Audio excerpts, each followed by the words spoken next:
আমি Ipsita, welcome back to my channel. চলে এসেছি আবার একটা নতুন ভিডিও নিয়ে।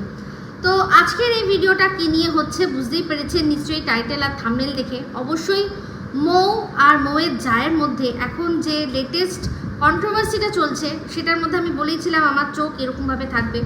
তো সেই ভিডিও আমি দেখছি, দুজনেরই ভিডিও দেখলাম। তো সেখানে মৌ বলেছে যে আমার বাবা মাকে যে অপমান করা হলো, কে সাহস দিয়েছে আমার বাবা মাকে অপমান করার? বাবা মার জন্য যদি আমি প্রতিবাদ না করি তাহলে তো আমার মেয়ে হয়ে জন্মটাই বৃথা। বাবা মায়ের জন্য, বাবা মায়ের অপমানের জন্য যদি আমি কোনো কিছুই না বলি। প্রত্যেকটা সন্তানের কিন্তু উচিত বাবা মায়ের ওপর যদি কোনো এমন অ্যালিগেশন আসে যেটা কিনা সম্পূর্ণ মিথ্যা, তার উচিত সেখানে প্রতিবাদ করা। তো সেখানে মৌ প্রতিবাদ করেছে, করে জানিয়েছে আমাদেরকে যে ওর বাবা মায়ের সম্পর্কে যে কথা হচ্ছে, বিশেষ করে ওর বাবার সম্পর্কে যে কথা হচ্ছে, যে দান সামগ্রীর বিয়ের সময় দান সামগ্রী কেনারও ওনার ক্ষমতা ছিল না, ওরা নাকি দিয়েছে, মানে মৌয়ের যা তারা নাকি দিয়েছে। তো সেখানে মৌ পরিষ্কার করে একেবারে প্রমাণ সহ বলে দিল যে ওর বাবা, মৌয়ের বাবা মূল্য ধরে দিয়েছে। যেটা আমরা জানি বিয়ের সময় বা যে কোনো পুজোর সময় অনেক সময় অনেক যে জিনিস সেটা লাগে পুজোতে, সেটা যদি কেনা না হয়, কেনার সুবিধা না থাকে, কোনোভাবে কোনো রকমভাবে হলো না, সেক্ষেত্রে অনেক সময় আমাদের ঠাকুর মশাইরাও কিন্তু বলেন যে ওই জিনিস কিনতে হবে না, আমাকে মূল্য ধরে দিয়ে দেবেন, তাহলেই মানে আমি তো পুজো করব, আমি তো পুরোহিত করবো, তো সেখানে আমাকে মূল্য ধরে দিয়ে দেবেন, এটা তো আমারই পাওয়ার কথা ছিল। তো আমাকে মূল্য ধরে দিয়ে দিলেও কিন্তু সমান আপনার পূর্ণটা হবে, আপনার পুজোটা সফল হবে। তো এখানে মৌয়ের ক্ষেত্রে মৌয়ের বিয়ের যে দান সামগ্রী যেগুলো দিতে লাগে সেগুলোর উনি মূল্য ধরে দিয়েছিলেন, যেখানে আজকে সম্পূর্ণভাবে সেটা অস্বীকার করে বলছে যে ওর বাবার নাকি দান সামগ্রী দেওয়ার কোনো ক্ষমতা ছিল না, সেখানে ওর বাবা মাকে টানা হয়েছে। তো মৌ যেটা বললো যে আমি এতদিন ধরে ভিডিও করছি, এতদিন ধরে তোমরা আমাকে দেখছো, বলো তো কোনোদিনও কি কারোর বাবা মা টেনে আমি কোনো কথা বলেছি? না, একেবারেই না। কারোর বাবা মাকে অসম্মান করে, কারোর বাবা মাকে টেনে ও কোনোদিনও কথা বলেনি, এমনকি আজকের দিনও না। আজকে ও আগের ভিডিওটাতে বলেছিল এই কথাটাই যে কিছু নিম্ন রুচির মানুষ আছে, তারা এই ধরনের আমার সম্পর্কে কোনো কুৎসা রটাচ্ছে, এই কথাটা। তো নিম্ন রুচি সম্পন্ন মানুষ মানেই যে কারোর বাবা মাকে অ্যাটাক করা, এর কোনো মানে নেই। কিন্তু এই যে মেয়েটি মানে মৌয়ের যা, সে যেটা উদ্দেশ্য প্রণোদিতভাবে করছে সেটা ও নিজের মুখেই স্বীকার করেছে। তো সবার আগে বলি, একটা কমেন্ট এসছে যেটা মৌ কল্লোলের চ্যানেলেই এসছে, যে মৌ মানে কল্লোল যে একটা ভিডিও করেছিল ওর মাকে পাশে বসিয়ে, যেখানে ও সমস্তটা বলেছিল যে মাকে বলেছিল যে মা তুমি বলো ওদের বাড়িতে তুমি যাবে কিনা, যেখানে ওর মা এমনভাবে মানে হাত নেড়েছেন আর মুখ নেড়ে বলেছেন, তাতে বোঝাই গেছে যে উনি মানে ওদের বাড়িতে যে এসছিল কতটা যে ওরা ভালো রেখেছিল, মায়ের ওই হাত নাড়া মুখ নাড়া দেখেই বোঝা গেছে। তো আজকেও দেখলাম মৌয়ের যা বলছে যে আমাদের সম্পর্কে মিথ্যে কথা বলা হয়, যে শাশুড়িকে আমি চুরি করে নাকি এনেছি। তো মৌ কিন্তু এই কথাটা বলে দিয়েছে যে আমাদের মানে আমার শাশুড়ি মাকে যখন নিয়ে যাওয়া হয় আমাদের সেরকমভাবে মানে জানানোই হয়নি। তো জানিয়ে কাউকে মানে মৌ কল্লোলকে না জানিয়ে তারা ওনার যে অ্যাকাউন্টের টাকাটা নিজেদের কাছে নিয়ে নিয়েছে, ওনার কাছ থেকে টিপ সই নিয়ে নিয়েছে। তো যাই হোক, এবার সেটার ক্ষেত্রে যখন কল্লোল সমস্ত কিছু ক্লিয়ার করে দিল, সব প্রমাণ সহ বলে দিল, তো ওরা বললো যে হ্যাঁ ভাতা করতে গিয়ে অনেক টাকা খরচা হয়েছে। তো সেটা আমি আগেও বলেছিলাম, আগের ভিডিওতেও বলেছিলাম যে ভাতা করতে কোনো টাকা লাগে না। এরা যে বলছে মিথ্যা কথা বলছে, যদি ভাতার জন্য টাকা দিয়ে থাকে তার প্রমাণ দিক, যদি সত্যি প্রমাণ পাওয়া যায়। আজকেও আমি দেখলাম একটু আগে, যেখানে নবান্ন সভাঘর থেকে মুখ্যমন্ত্রী যে সভাঘরে সভা করছিলেন, সেখানেই কিন্তু মুখ্যমন্ত্রী বলছিলেন কে কত টাকা খায়, কে তোমরা কাজ করো না কাজ করো, ঠিকমতো কাজ করো না, আমার কিন্তু সব কিন্তু আমি জানতে চাই। এবার আমি অ্যাকশান নেবো। তো সত্যি যদি ওনার নামটা জানিয়ে দেওয়া হয় তাহলে কীরকম অ্যাকশান হবে ভাবতে পারছেন? তো মৌয়ের যে যা, সে প্রমাণ দিক। বিনা প্রমাণে উনি একজন সরকারি কর্মচারী, যিনি কিনা দুয়ারে সরকারে কাজ করে, তার নামে ভীষণ বাজে একটা অ্যালিগেশন লাগিয়েছে। তো আমি বলেছিলাম আগের ভিডিওতেই যে মাননীয়ার কাছে যদি খবরটা যায়। তো যাই হোক, একজন কমেন্ট করেছেন, সেই কমেন্টটা কল্লোল আবার পিন করে দিয়েছেন, যিনি কিনা বিনা টাকায় বিনা খরচায় ও কল্লোলের মায়ের ভাতার সব রকমের যে ভাতাগুলো রয়েছে সবার উনি মানে চালু করে দিয়েছেন। যে খাতা করতে হয়, কি করতে হয় ঠিক আমি ঠিক জানি না, বাট চালু করার জন্য নথিভুক্ত করতে হয়, নাম টাম সমস্ত নথিভুক্ত করতে হয়, যে প্রসিডিওরটা উনি প্রসিডিওরটা করে ব্যাংকের সাথে ওনার খাতাটা মানে অ্যাডজাস্ট করে দিয়েছেন যে প্রত্যেক মাসে ওনার অ্যাকাউন্টে এই ভাতা বাবদ যে টাকাটা যাতে অটোমেটিক্যালি ঢুকে যায়। সেখানে কিন্তু টাকা পয়সার কোনো ব্যাপারই নেই। এই মেয়েটি অযথাই একজনকে মানে বদনাম করছে শুধুমাত্র নিজের স্বার্থে, নিজের যে দোষটা করেছে সেটা লোকানোর জন্য অন্যের ঘাড়ে ও বন্দুক রাখছে। তো আমি আগের দিনও বলেছিলাম যে ও যে ধরনের কথাবার্তা বলছে আর তাতে যে ওর বর সহমত পোষণ করছে, এবার যিনি বিনা টাকা পয়সা যিনি এগুলো করে দিয়েছেন, সে যদি একটা কেস করে, সে যদি একটা কেস ফাইল করে, অবশ্যই এই স্বামী স্ত্রী দুজনের নামেই করবেন, কারণ এই দুজনেই কিন্তু মিলে বলছে টাকা নিয়েছে। তো সেখানে যদি প্রমাণ বলে যে প্রমাণ দিন, না হলে কেস যদি হয়, সেক্ষেত্রে যদি সেরকম প্রসিডিওর হয়, ওর বরের চাকরি চলে যাবে। আমি আগেই বলেছিলাম বউয়ের জন্য বরের চাকরি চলে যাবে। ওর বর যতদিন না বউয়ের আঁচলের তলা থেকে বেরিয়ে নিজের জন্য নিজের স্ট্যান্ড দিচ্ছে, কিচ্ছু ওর হবে না। ওর এই যে চাকরিটা অ্যাকচুয়ালি বোঝাই যাচ্ছে এটা কর্মের ফলেই হবে, কর্মের ফলেই হবে। কারণ মা বাবা কষ্ট করে মানুষ করেছে, তারপর তাকে এমন জায়গায় পৌঁছেছে, সে ঋণ নিয়ে হোক যাভাবে হোক একটা যে সরকারি চাকরি জোগাড় করতে পেরেছে, তারপর নিজের ইচ্ছায় বিয়ে করেছে, করে সংসার করেও যে কিনা এমন একটা অশান্তির সৃষ্টি প্রত্যেকটা মুহূর্তে করছে নিজের বউকে স্যাটিসফাই করতে, যে বলতে পারছে না যে বন্ধ করো এগুলো। যে ওর বউ ক্যামেরা খুলে যখনই ওকে বলছে বলো তোমার বাড়ির জন্য আমি কত কিছু করেছি, বলো তোমার বাড়ির জন্য আমি কত কিছু করেছি, তখনই ফোনটা হাত থেকে ছিনিয়ে নিয়ে যে এগুলো বন্ধ করো, নিজের লাইফস্টাইল যেগুলো আছে সেগুলো দেখাও। আমি দেখলাম ওর ঘরকন্যা বেশ ভালো গুছিয়ে কাজবাজ করে, রান্না টান্নাগুলো দেখে ভালো লাগছে, ঘর দোরগুলো গুছিয়ে রাখে, সুন্দর ফুটফুটে একটা বাচ্চা মেয়ে রয়েছে। সেখানে বর ওকে প্রত্যেক সপ্তাহে ঘুরতে নিয়ে যায়, প্রত্যেক সপ্তাহে ঘুরতে নিয়ে যায়। বর একটা সরকারি কর্মচারী, সকালবেলা যায়, বিকেলের মধ্যে চলে আসে বাড়িতে।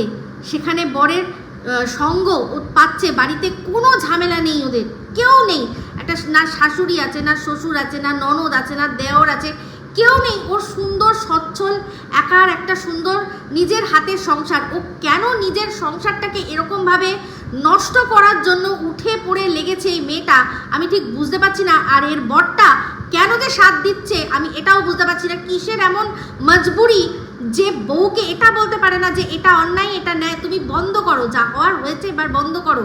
কারণ ওর বউ যে মিথ্যে কথা বলছে সেটা ও জানে, ওর চোখ মুখ, ওর বডি ল্যাঙ্গুয়েজ বোঝা যাচ্ছে যে ওর বউ একটা কথা মিথ্যা কথা বলছে, ও জানে, তার সত্ত্বেও এই জিনিসটা করছে।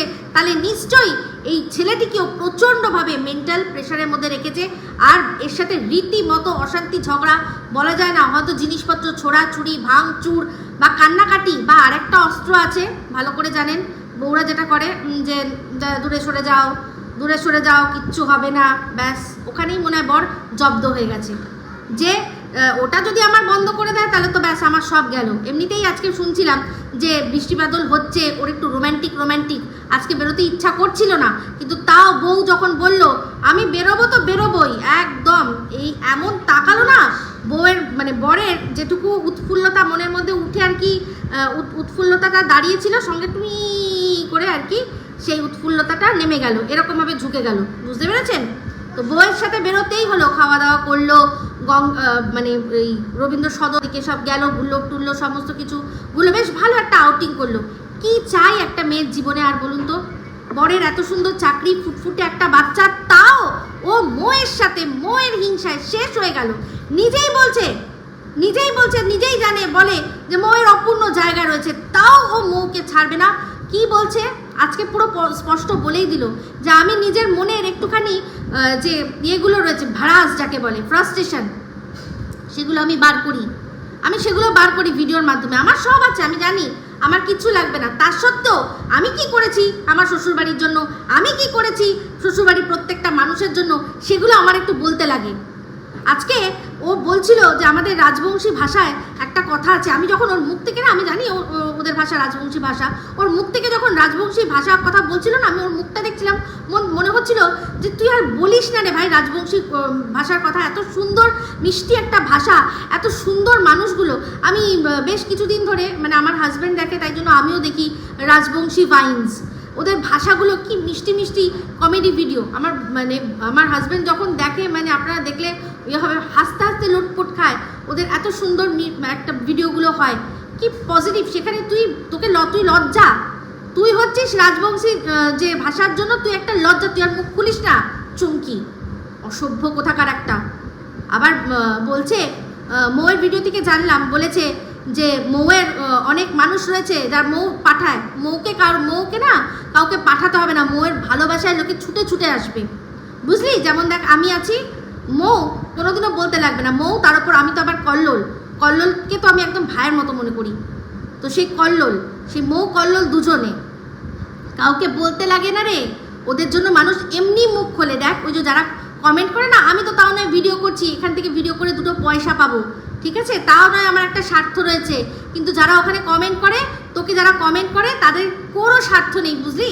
আজকে তোকে আমি তুই করে বলছি, যদিও আমার চেয়ে অনেক ছোট, তো যাই হোক ওই মিষ্টি মিষ্টি মুখ, মিষ্টি মিষ্টি ভাষাটাকে ভালোভাবে কাজে লাগা না। তোর তো এমনিতে যা হয় ভিউজ, তুই তো বলছিসই সব রয়েছে, তার সাথেও ভালো পজিটিভ। আমি শুধু বাচ্চাটার কথা বলি, যেরকমভাবে ওর বডি ল্যাঙ্গুয়েজ বন্ধুরা যা দেখলাম না, ও বাড়িতে ওর হাজব্যান্ডের সাথে রীতিমতো ঝগড়া করে, ঝামেলা করে, ওর বর না চাইতেও ওকে সাথ দিতে হয়, ওর সঙ্গ দিতে হয়। আজকে কথা বলছিল, আমি তাতে দেখছিলাম ওর চোখে চোখ রাখতে পারছে না, তার সত্ত্বেও করছে। ওই মনে হয় ওই একটাই বলেছে যে আমার সাথে তালের তাল না মিলালে ব্যাস, একদম তালা চাবি পড়ে যাবে ওখানে, ব্যাস তারপর তুমি নাও হাতে নিয়ে ঘুরবে, এইরকম মনে হয় বলেছে, সেই জন্যই এই অবস্থা। বাচ্চাটার কথাও চিন্তা করে না যে বাড়ির মধ্যে সারাক্ষণ এরকম একটা পরিবেশ সৃষ্টি করে রাখে। তো এইবার আসবে মৌয়ের বাবা মাকে টানা হয়েছে না, তো অবশ্যই এর বাবা মাকেও টানা উচিত। কিসে বলুন তো? খারাপ কথা বলাতে না। ও তো ওখানে যাবে না, কিন্তু যেই ভদ্রলোক যিনি কিনা বিনা পয়সায় মৌয়ের শাশুড়ির এই সমস্ত ভাতা টাতা এইসব কাজগুলো করে দিয়েছেন, তার উচিত ওর বাবা মাকে গিয়ে জিজ্ঞাসা করা যে আপনার মেয়ে এই যে একটা কথা বললো, কোনো প্রমাণ ছাড়াই, প্রমাণ দিন, আপনারা প্রমাণ দিন। ও অযথাই মৌয়ের বাবা মাকে টেনেছে না, মৌ নিজের শিক্ষা অনুযায়ী সুন্দরভাবে সেটা সবাইকে দেখিয়েছে। এবার এই মেয়েটি, তার যে শিক্ষা, তার যে দোষ, তার জন্য তার বাবা মাকে প্রশ্ন করা হোক গিয়ে, যে কোন হিসাবে এই কথাটা ও বলতে পারে। মানে আর অবাক হয়ে যাচ্ছি, নিজে গর্ব করে বলছে যে হ্যাঁ আমি তো এটা করবই, আমি এটা করতেই থাকবো, আমার মনের মধ্যে যেগুলো চলছে সেগুলো আমি তোমাদের সাথে বার করব। মানে ও মৌয়ের পেছনে লেগে যাবে। আজকে কত বড় অসভ্য মেয়ে ওই রমির তুলনা দিচ্ছে, বলছে ওই মেয়েটাকে দিনের পর দিন মানসিক অত্যাচার করা হচ্ছে। ওর বর, ওর ফুটফুটে একটা বাচ্চা সমস্ত রয়েছে, যে বর কিনা ওর কথায় ও যদি বলে ওঠ তো উঠবে, বস তো বসবে, বাচ্চার কথা তো ছেড়েই দিন। এত সুন্দর ঘর পরিবেশ, কলকাতা শহরের কাছাকাছি শহরতলির মতো জায়গায় ও থাকে, প্রত্যেক সপ্তাহে আউটিংয়ে যাচ্ছে, সমস্ত সুযোগ সুবিধা আছে, কেউ ওর মধ্যে কেউ নেই যে কিচ্ছু বলবে। ওর বাপের বাড়ির লোকরা এই তো কিছুদিন এসে থেকে গেল এখানে, সেখানে ওর বর কোনো কর্তব্য করতে তো ছাড়েনি, নিজের মা বাবার মানে মায়ের জন্য যে কর্তব্য করে না, ভাইয়ের তো ছেড়েই দিন, সেই কর্তব্যটা ওর মা বাবার জন্য করেছে। খাওয়া টাওয়ার দিক দিয়ে বলছি, বাজার হাটের কথা দিয়ে বলছি, সে তো এমনি তো মানে কি বলবো, শিয়ালদা স্টেশনে তাদেরকে সন্ধ্যে থেকে রাত অবধি ছেড়ে দিয়েছে, সেটা তো আগের ভিডিওতে আপনাদের বলেছি। ওই ছেলেটি ওর বাবা মায়ের জন্য, তাও তো যেটুকু করার করছে, ফেলে তো দিতে পারেনি, ফেলে তো দেয়নি, তাই না? তো সেখানে চিন্তা করে দেখুন, ওর শাশুড়ি মা নিজেই মানে বুঝিয়ে দিচ্ছে, শাশুড়ি মায়ের টাকাকে আপন করতে পারে, শাশুড়ি মাকে জোর করে আপন করতে পারে না, এইরকম একটি মেয়ে সমস্ত রয়েছে। তার সত্ত্বেও ও সমানে মৌয়ের পেছনে লাগবে আর মৌকে মানসিকভাবে টর্চার করবে। মৌয়ের সাথে প্রত্যেকটা সময় মৌয়ের সাথে এই জিনিসটা করছে। এত হিংসা কিসের? প্রত্যেকটা মানুষ বলছে তোমাকে যে তুমি ভীষণ হিংসুটি, তোমার সব আছে, আমি জানি তোমার একটাই তুমি চাও যে মৌয়ের থেকেও মৌ যে জায়গাটা করতে পেরেছে ইউটিউবে, ও সেই জায়গাটা করতে চায়। সেটার জন্য ভালোবাসতে হয়, সেটার জন্য ভালোবাসা লাগে। মৌয়ের ভালোবাসা, মৌ যে এত একটা সিম্পল মেয়ে, সেইটা তুমি তোমার ঘর সংসার দেখাতে থাকো না, বাচ্চাটাকে সুন্দর করে মানুষ করছো সেটা দেখাও, মানুষকে বোঝাও যে আমাদের বাড়িতে কোনো অশান্তি ঝামেলা নেই, আমি আমার স্বামী আর আমার বাচ্চার সাথে খুব সুন্দর সংসার করছি, আমি দেখাও, দেখবে মানুষ ভালোবাসবে, পজিটিভিটি দেখতে মানুষ ভালোবাসে। তুমি যখন ওই নেগেটিভ জিনিসগুলো করো, মৌকে নিয়ে যখন করো, তখনই তোমাকে দুটো মানুষ দেখতে আসে। কেন তুমি পারো না করতে? চেষ্টা করো না, হবে, দেখলাম তো, খারাপ না। কিন্তু তুমি যখন এই কথাটা বলছো, তুমি চিন্তা করে দেখো মানুষ তোমার সম্পর্কে কি ভাবছে, যে তুমি ইচ্ছা করে করে মৌকে খুঁচাচ্ছ, তোমার ভালো লাগে। আর এই প্লিজ যে মেয়েটি চলে গেছে তার কথা তুমি নিজের সাথে তুলনা করো না, একেবারে করো না। জানো তো একটা কথা জানবে যে সারা 24 ঘন্টার মধ্যে একটা সময় আমাদের জীবে কিন্তু সরস্বতী বাস করে। ভগবান না করে তোমার মুখ থেকে তুমি সবসময় নেগেটিভ কথা বলো, তো ভগবান না করে এমন কোনো কথা বেরিয়ে যায়, তো তোমার একটা ছোট বাচ্চা আছে, আমি বারবার বলছি, তুমি এমন রাস্তা করছো দিনের পর দিন, তোমার কিন্তু বরের চাকরিতে টানাটানি পড়ে যাবে, পরিষ্কার বলছো, তখন কিন্তু কেঁদেও কুল পাবে না। তাই বলছি, সুন্দর সংসার করছো, তোমার সব আছে, মৌকে মৌয়ের মতো ছেড়ে দাও না, মৌকে মৌয়ের মতো ছেড়ে দাও, ঠিক আছে? তো যাই হোক বন্ধুরা, এই ভিডিওটা এই অবধি রাখছি। যদি ভালো লাগে তাহলে অবশ্যই লাইক শেয়ার কমেন্ট করতে ভুলবেন না। যারা চ্যানেলটা সাবস্ক্রাইব করেননি তারা সাবস্ক্রাইব করে নেবেন। সবাই ভালো থাকবেন, সুস্থ থাকবেন। আবার আসছি খুব শীঘ্রই একটা নতুন ভিডিও নিয়ে। টাটা।